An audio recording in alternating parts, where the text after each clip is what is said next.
Olá, meu nome é Fabiana Costa, eu sou nutricionista, educadora física, doutora em ciências nutricionais e vim aqui hoje falar um pouquinho para vocês sobre o EPOC, que é o consumo excessivo de oxigênio pós-exercício. Didaticamente, vou separar em três partes aqui, em três momentos. Vou falar sobre combustível energético, em seguida sobre gasto energético e posteriormente sobre emagrecimento. Então, quais são os principais combustíveis energéticos? Carboidratos, proteínas e lipídios, são os macronutrientes. Sendo que as proteínas, elas devem ser preservadas e elas funcionam, elas trabalham menos nesse papel de fornecimento de energia, embora também participe.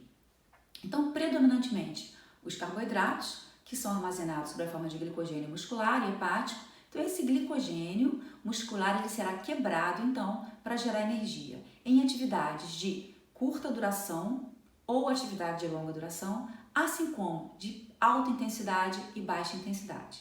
Então, podemos dizer, resumidamente, que o carboidrato é um importante combustível energético para todos os níveis de atividade, baixa a elevada e tanto de duração, curta e longa duração. Sendo que é importante a gente destacar que quanto mais longa essa atividade for, quanto mais intensa essa atividade for, maior será a utilização do carboidrato, do glicogênio como fonte de energia. Vai participar lá do metabolismo tanto aeróbio como anaeróbio. Importante a gente destacar que quando pensamos em atividade de alta intensidade, talvez essa pessoa não vá conseguir perdurar muito nesse exercício. Então, o que acontece na prática? A pessoa faz um exercício de alta intensidade, cujo combustível principal ali será o carboidrato, será o glicogênio muscular, e aí essa pessoa não vai conseguir perdurar muito tempo nesse exercício. 1 minuto, 1 minuto e meio, até 2 minutos. Quanto tempo ela vai ficar ali, naquela intensidade mais elevada? Em seguida, ou ela vai fazer um descanso passivo, ou seja, parar mesmo, e voltar a dar um outro estímulo, ou ela simplesmente diminui aquela intensidade daquela atividade e retoma em seguida, fazendo então um treinamento intervalado. Muito bem, o que é importante a gente destacar? Que é difícil a pessoa conseguir perdurar muito tempo na atividade de alta intensidade, então o que ela faz? Ela fraciona, É isso que a gente vê muito nessas atividades, tipo HIIT, tipo atividade que a pessoa aumenta a intensidade e reduz a intensidade, aumenta a intensidade e reduz a intensidade, como por exemplo numa aula de spinning, mas isso também pode ser um treinamento resistido, quando a pessoa faz musculação ou quando a pessoa faz crossfit, em que ela também tem alternância nessa intensidade. Muito bem, então a gente já entendeu que o carboidrato ele vai participar, beleza. E os lipídios? Em que momento que os lipídios vão entrar ali como combustíveis energéticos, Principalmente, gente, em atividades de baixa a moderada intensidade. Como a atividade é de baixa intensidade, a pessoa tende a conseguir perdurar, diferente da outra situação, que a gente falou que seria alta intensidade. Muito bem, aqui a gente tem então uma situação que a pessoa consiga perdurar. 20 minutos, 30 minutos, 1 hora, 2 horas, 3 horas, ela consegue ficar porque a intensidade está de leve a moderada. E aí, neste caso, o combustível principal ali a ser utilizado é o lipídio, é a gordura. Mas será que isso representa pra gente um elevado gasto energético? Agora entramos no nosso segundo ponto, Em que situações a gente tem o maior gasto energético? Preste atenção aqui, gente. Cada grama de carboidrato nos gera 4 calorias. Cada grama de lipídio nos gera 9 calorias. Pensando assim, então, grosseiramente, a gente vai imaginar assim, poxa, se utiliza mais gordura, então, se a gordura gera mais caloria, então aqui a pessoa vai estar emagrecendo mais. Se o combustível principal é o carboidrato, então cada grama de carboidrato 4 calorias, então menos energia. Mas esse pensamento, gente, esse raciocínio, ele está equivocado, sabe? Por que ele está equivocado? Porque quando a gente fala que a gordura é o combustível principal, é na atividade de leve a moderada. Qual é a demanda energética de fato ali? Quanto de caloria de energia de fato aquela pessoa precisa para realizar aquela tarefa? aquela atividade? Se ela é de leve a moderada. Quanto de energia ela precisa? Precisa de pouca energia, ela precisa de poucas calorias, certo? Se ela precisa de pouca energia, então, mesmo essa fonte sendo via lipídio, mesmo sendo oxidada a gordura, essa quantidade ela vai ser pequena. Só seria longa se a pessoa perdurasse naquele exercício, ficasse ali ou naquela atividade por longa duração. Então, nas nossas atividades do cotidiano, quando a gente levanta em casa, vai de um cômodo para o outro, volta, leve intensidade. Qual é o combustível principal? Gordura, é o lipídio. Eu estou gastando muita energia para fazer isso? Não, então a minha necessidade energética é baixa. Então a gente não pode confundir duas coisas, né? Pelo fato de ser o principal combustível energético, né, gerando ali a lipólise, não quer dizer que a gente emagreça horrores fazendo isso, né? Para conseguir efetivamente, neste caso, um gasto energético significativo, seria então importante fazer longa duração. Por outro lado, quando a gente pensa no carboidrato, quando a gente pensa em atividade de alta intensidade, cujo combustível principal será o carboidrato, será o glicogênio muscular, mesmo a gente não perdurando muito tempo, esse gasto energético naquele momento, por aquele minuto, por aqueles 2 minutos, será um gasto energético elevado para aquele período de tempo, certo? Então, é um gasto energético mais elevado, mesmo considerando que cada grama de carboidrato gere apenas 4 calorias. Mas só, gente, que a necessidade de energia alta. Por exemplo, você imagina pular corda rápido, preciso de muita energia para aquilo. Só que como é alta intensidade, eu não vou conseguir perdurar muito tempo nesse exercício. Então eu vou pular a corda rapidinho, vou parar, vou descansar e vou pular a corda de novo. Ou eu estou lá no spinning, fazendo uma aula de spinning, eu faço lá uma simulação de subida, acelero, daqui a pouco eu não consigo mais acelerar muito, mas eu estou lá botando uma carga, tá pesado, daqui a pouco eu tenho que reduzir. Mas nesse período em que eu estou tendo uma necessidade de energia maior, utilizando mais carboidrato, eu tenho ali, por aquele período, um gasto energético maior. Bom, o que a gente pensa então? Se eu tiver em vários momentos, né, esse gasto energético maior, quando a gente soma aquilo, ao somar, ao final daquele treinamento, 20 minutos depois, 30 minutos, não sei o quanto a gente vai conseguir somar ali de tempo, né, na intensidade elevada, aquele gasto energético, sim, será mais elevado, certo? Será um gasto energético elevado. E aí a gente comparando com atividades de leve a moderada intensidade, cujo combustível principal seja o lipídio, muito provavelmente você vai ter um gasto energético total maior ao realizar 20 minutos de atividade, por exemplo, em treinamento intervalado, uma intensidade elevada. Mesmo você fazendo esses altos e baixos aí de intensidade, vai ter um gasto energético provavelmente maior do que se você fizer uma atividade leve a moderada e perdurar em mais até do que 20 minutos. É isso que eu gostaria de chamar a atenção para vocês. São duas coisas distintas, gente. Uma coisa é o combustível a ser utilizado. Outra coisa é quanto de energia a gente precisa ali para realizar aquela atividade. Entenderam a diferença? Então, por isso é que hoje a gente tem uma tendência muito grande, né, dos treinamentos serem treinamentos de mais curta duração e de mais elevada intensidade. E aí surge o HIIT, né, que é o treinamento intervalado de alta intensidade, que pode ser realizado com bicicleta, com esteira, em academias, com próprio transporte também, em corridas de rua. A gente pode fazer essa atividade intervalada de diversas formas. Também conseguimos esse treinamento intervalado com a própria musculação, vai ter tudo dependendo do treinador, né? O treinador, então, ele vai planejar aquele tipo de exercício, aquele tipo de treinamento, buscando, então, aumentar a utilização do carboidrato como combustível e a demanda energética. Muito bem, isso é muito importante. Terceiro ponto que eu queria falar com vocês, que seria, então, o emagrecimento. Beleza, a pessoa quer emagrecer. Então, gente, vamos entender uma coisa aqui. Isso é muito importante. Aí eu vou chegar no EPOC, né? a pessoa vai, faz um exercício de elevada intensidade, e aí, dependendo dessa pessoa, esse treinamento de intervalado, gente, de alta intensidade, esse treinamento que vai gerar esse gasto energético aumentado, ele pode ser de diversos tipos, tá? Inúmeras possibilidades. Muito bem. O que vai acontecer ali, caso ele seja caracterizado mesmo como sendo de elevada intensidade? Qual é o combustível principal que eu tenho ali? A gente acabou de falar, que é o glicogênio muscular, é o combustível principal.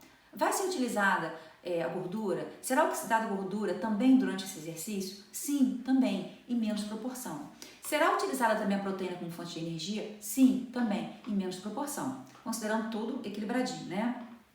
A pessoa não estando doente, tendo se alimentado direitinho, ok, considerando tudo dentro de um equilíbrio. Então, gente, né, nesse momento que a pessoa realiza esse exercício de elevada intensidade, naquele período ali, o combustível principal é o carboidrato.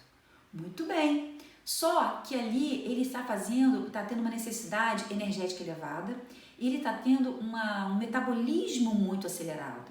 O metabolismo dele partiu lá do basal, partiu do metabolismo de repouso para um metabolismo muito maior, muito mais elevado. Muito bem, quando essa pessoa cessa o exercício, preste atenção no que eu estou falando, quando ela cessa o exercício, ela muda esse metabolismo, essa demanda de energia, ela é reduzida, porque ela parou o exercício ou reduz muito a intensidade do exercício. Muito bem, neste momento em que a pessoa cessa o exercício, muda. Ou seja, se durante o exercício o combustível principal era o carboidrato, era o glicogênio, no pós-exercício, gente, o combustível principal será a gordura, serão os lipídios. Então haverá ali uma maior oxidação de gordura. Mas por que vai ter uma maior oxidação de gordura no pós-treino?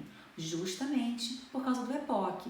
Justamente porque no pós-exercício a gente precisa de uma necessidade, a gente tem uma necessidade aumentada de oxigênio para justamente reequilibrar aquele corpo. Porque a gente não sai de um exercício de alta intensidade e volta para uma homeostase, para o nosso equilíbrio, para o nosso todo o nosso sistema equilibrado imediatamente. Demora um tempo para isso acontecer. Com isso, a gente precisa de energia. Então, a gente precisa de energia para restabelecer toda a nossa homeostase, nosso equilíbrio orgânico, certo? Então, com isso, gente, essa necessidade aumentada de oxigênio, essa necessidade aumentada de energia, ela é proveniente da gordura, dos lipídios. E aí, o que acontece nessa situação? A pessoa teve um gasto energético importante durante a sessão dela de exercício de alta intensidade, e aí cabe ao treinador, né, pensar qual é a duração que ele pretende daquela sessão, né, pensando que quanto mais ela conseguir prolongar essa sessão, ainda que seja intervalado, né, maior será o gasto energético, que pode ser uma coisa bem interessante, dependendo do objetivo da pessoa, principalmente quando a gente pensa em emagrecimento. Então, ele vai ter ali um gasto energético aumentado, e aí no pós-treino, acabou o exercício, ele também vai ter um gasto energético importante, sendo que agora o combustível principal não é mais o carboidrato, e sim a gordura corporal, os lipídios, né? Muito bem, vai aumentar ali a oxidação de gordura. Ótimo, então entendi. Beleza, gente. Aí vocês poderiam perguntar, né? Como é que vai fazer então em relação ao emagrecimento? Uma pessoa que queira emagrecer. Uma pessoa que queira emagrecer, para ela então é mais interessante ser passado um treinamento de intensidade mais elevada, buscar estender um pouquinho, né, o período desse treinamento, e em seguida ela vai para o repouso, e aí ela vai também otimizar esse gasto energético dela, que já foi elevado durante o exercício, mas ela vai otimizar esse gasto energético dela, porque ela vai estar ali mesmo em repouso, mas tendo um gasto energético importante, porque ela está sendo favorecida pelo EPOC, ou seja, pelo consumo excessivo de oxigênio pós-exercício. Esse EPOC, gente, ele é maior quanto mais intenso for o exercício. Também ele prolonga, quanto mais prolongado também for esse exercício intenso. Gente, tem estudos que apontam que esse EPOC pode durar até mais de 24 horas, até 48 horas. Então, esse EPOC, ele tem um período dele curto, né, de logo imediato, que tende a ser mais elevado, mas ele pode se estender. Então, dependendo dependendo do estímulo que foi dado no exercício, esse EPOC ele vai ser mais significativo, mais importante, mais elevado e também mais longo, vai perdurar por mais tempo. Então isso é uma coisa muito importante. Quanto a pessoa faz o exercício mais intenso, né, na primeira hora principalmente, esse EPOC é aumentado. Por isso que às vezes a estratégia nutricional, para quando o indivíduo pretende emagrecer, às vezes a estratégia nutricional indicada, pode ser utilizada, é a pessoa fazer o exercício intenso, aí no repouso, imediatamente após, ela não faria nenhum tipo de reposição de alimentos, de nutrientes, apenas reposição de água, para que ela possa então não deixar de aproveitar aquele momento que ela está gastando mais energia. Então, fez lá o exercício dela intenso, cujo combustível principal foi o carboidrato, conseguiu perdurar ali 30 minutos, intervalado, beleza. Esse pós-treino, então, ela vai ter um consumo elevado de oxigênio, vai gastar lipídios para poder gerar energia, não vai se alimentar com nada durante aquele período, 1 hora, 2 horas, beleza, tende a emagrecer, favorecer o emagrecimento. Ah, então tá, entendi. Depois do exercício intenso, não posso comer nada. Não é isso que eu estou falando, gente, não é isso. Eu estou dizendo que isso pode ser uma estratégia, porque presta atenção uma coisa que eu vou explicar para vocês. Emagrecer não é numa sessão de exercícios. Emagrecer não é em um dia. O que faz a pessoa emagrecer, na verdade, é o déficit de energia. Agora abordando o nosso terceiro ponto, né, que eu falei que ia falar de emagrecimento. O que faz emagrecer? É o déficit de energia que a pessoa vai ter e também o gasto energético aumentado com o exercício. Bom, então, essa questão da pessoa não se alimentar no pós-treino e utilizar, né, se beneficiar do EPOC, é uma estratégia interessante? É uma estratégia, pode ser interessante. Mas, de fato, se ela comer, quer dizer que ela não vai emagrecer? Não. Se ela comer e se aquilo tiver calculado dentro do planejamento alimentar do nutricionista, ela vai emagrecer sim. Porque o que faz ela emagrecer não é aquele momentozinho ali do EPOC. É o déficit energético e o gasto energético que ela teve com o exercício. Então, emagrece também, tá? Então, o nutricionista poderia tanto prescrever no pós-treino, como não prescrever no pós-treino. E essa pessoa emagreceria. Sendo que se ele quiser otimizar, né, esse déficit energético, poderia lançar mão do EPOC. Mas não é uma regra para todo mundo, sabe? É só mais uma estratégia. Então, a gente, enquanto nutricionista, a gente pode, inclusive, sugerir isso durante um período, ou algumas vezes na semana. O pós-treino, então, não vai ter um pós-treino imediato, vai fazer um pós-treino depois, né? Vai fazer um lanche depois, para otimizar isso daí. Mas é claro, gente, que isso em uma sessão de exercícios, 2 sessões, 3 sessões, isso não é significativo. Isso vai ser significativo após um período de tempo. Então, tem vários estudos, né, indicando, até mesmo realizados em obesos, indicando, né, a utilização do EPOC para favorecer o emagrecimento e tal, mas é importante a gente saber que o que de fato gera emagrecimento é o déficit energético e o gasto energético aumentado com exercício, né? Muito bem, eu até vou mostrar aqui para vocês um estudo recente, foi publicado agora bem recentemente, apontando justamente isso, né? Que os exercícios de alta intensidade, intervalados de alta intensidade, eles sim geram um EPOC maior e mais prolongado, né, que poderia favorecer sim o emagrecimento, e isso é maior, é mais proeminente quando a gente pensa em exercícios de alta intensidade. O EPOC ele vai acontecer também em exercícios de baixa intensidade, moderada, ocorre o EPOC também, mas em proporções muito menores, certo? Muito bem. Vamos agora pensar, né, voltando assim nessa questão de emagrecimento, vamos imaginar uma pessoa então que queira simplesmente reduzir o percentual de gordura, né? Ele não quer emagrecer quilos, mas ela está lá treinando, fazendo a musculação dela, que pode ser inclusive lá uma musculação de alta intensidade, também buscando esse efeito, né, pós-treino do EPOC, beleza. Então a pessoa fez essa musculação, esse treino pesado, não faz um treino muito longo, faz um treino de 40 minutos, 50 minutos, mas bem pesado, e aí vai também se beneficiar desse EPOC. Bom, só que essa pessoa, ela quer reduzir o percentual de gordura.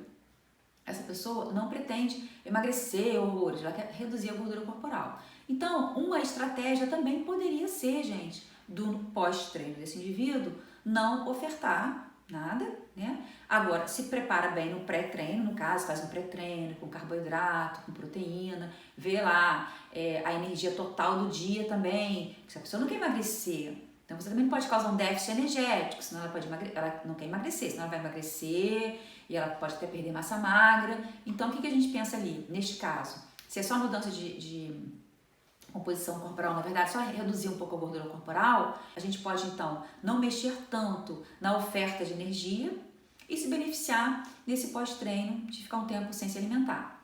Muito bem, mas sempre com o devido cuidado para que a pessoa também não perca massa muscular, não seja estimulado o catabolismo. E como é que a gente consegue garantir que essa pessoa não vai, então, efetivamente entrar em catabolismo proteico e emagrecer, e perder massa muscular? Porque você vai pegar a energia dela do dia, vai estar adequada, e a distribuição das refeições, e inclusive ali tendo um bom pré-treino, certo? E aí você consegue otimizar esse gasto energético, né? Pós-treino, em função do EPOC, e também fez um treino intenso que também vai favorecer lá a uma boa composição corporal. A gente pensa naquele indivíduo obeso, sedentário, né, que não gosta de fazer exercício físico. Será que é indicado para este indivíduo um exercício de alta intensidade, né, buscando uma intensidade mais elevada para otimizar o gasto energético? Então, gente, após um período de adaptação, a gente pode fazer isso com obeso também, com sedentário, sem problema nenhum. A questão é só adaptar e também ser criativo, né? Agora falando um pouco como educadora física.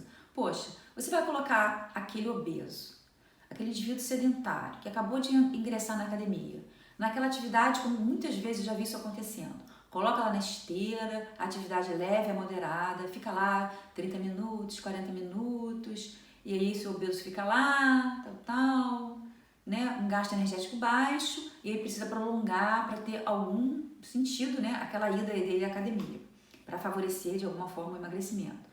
Não, gente, isso tá ultrapassado. A gente pode fazer um exercício de maior intensidade para ele, sim.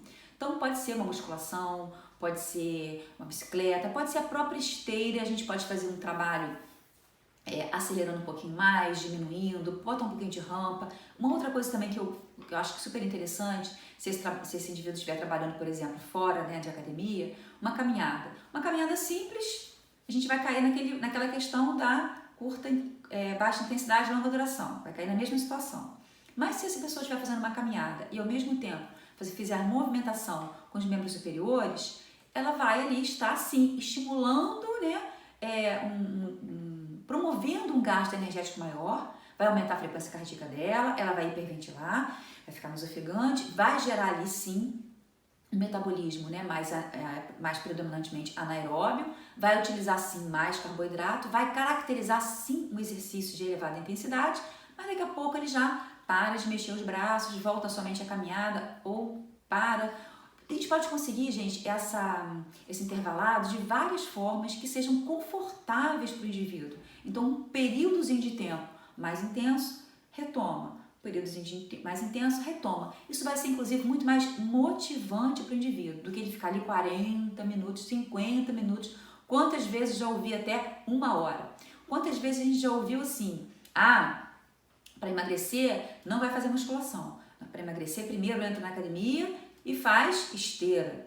Depois que emagrecer, vai para musculação. É claro que isso já está mega ultrapassado, né? O obeso, o iniciante, ele deve sim fazer musculação, fazer treinamento resistido. E é óbvio que dentro das possibilidades, né? Para fazer as adaptações neurais, adaptações musculares, óbvio. Mas não precisa ser mais aquele pensamento de que para a pessoa emagrecer, precisa fazer o trabalho de baixa intensidade e longa duração. Então a gente pode exigir um pouquinho mais desse indivíduo e aí fica mais motivante, porque logo ele vai ter o resultado, ele vai ter o efeito do treinamento, né? Então ele vai melhorar a capacidade aeróbia dele, a capacidade anaeróbia dele, e ele vai conseguir então fazer isso com mais facilidade. E vai ter esse benefício de um maior gasto energético e menor espaço de tempo, e pode utilizar, pode lançar mão do EPOC no pós-treino. E aí isso cabe a quem? Organizar essa questão de pré-treino, pós-treino, que come, é o nutricionista. Aí somos nós aí na parada,